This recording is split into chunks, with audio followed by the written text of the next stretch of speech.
Day 3 of our cruise, Monday, August 8th, 2016.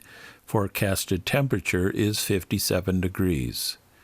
Tonight's dinner attire in the Reflections dining room is casual.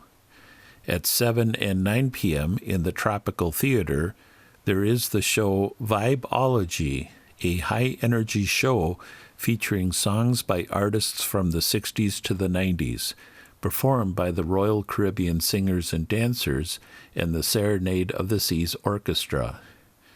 At 11 a.m., there is an arts and crafts and scrapbooking workshop in the Schooner Bar on Deck 6. At 1 p.m., there is a mini golf competition on Deck 13. At 1 p.m., the movie Ghostbusters is playing in the Cinema Theater on Deck 6. At 3 p.m., there is a charades game in the Centrum on Deck 4. At 5:30 p.m., there is an acupuncture and Chinese herbal medicine seminar in the Vitality Day Spa on Deck 11. At 10 p.m., there is music and dancing to classic rock in the Safari Club on Deck 6, featuring the 12 Bar Band, as well as other activities and entertainment at various locations on board the ship throughout the day and evening.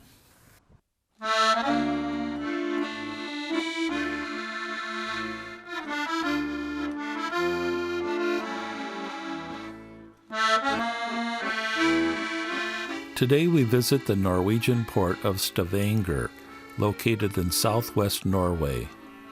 Norway's booming offshore oil industry is a key industry in the Stavanger region, and the city is widely referred to as the oil capital of Norway.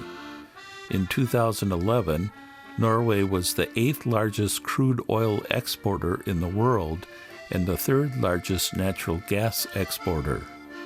Even with its massive reserve of North Sea oil off the coast in its territorial waters, Norway's electricity is generated almost entirely from hydroelectric power.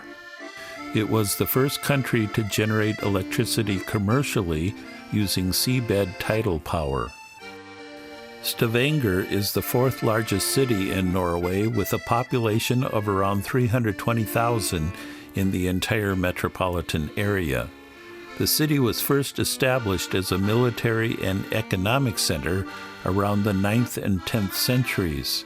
Officially, the city is considered to have been founded in 1125 when the Stavanger Cathedral was completed. This was our first chance to get off the ship and walk around town. This was my very first time setting foot in Norway, the home of my Norwegian ancestors. I was more concerned, however, about the rain and cold than the historical significance of the occasion. Norway is similar to Alaska, where you have a higher probability of rain than sunshine, so you have to expect to be rained on for at least part of any trip to Norway.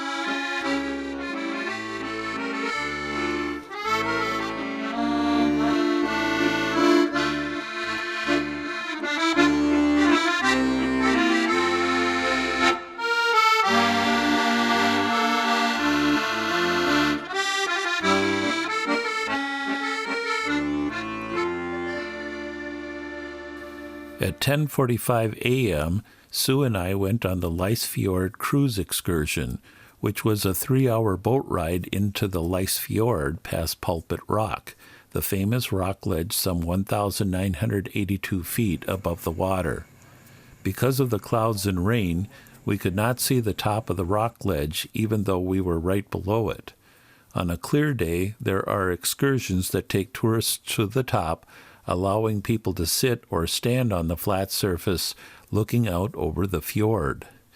I am afraid of heights, so just looking at these pictures gives me the creeps. The tour also included a stop along the way for waffles and coffee.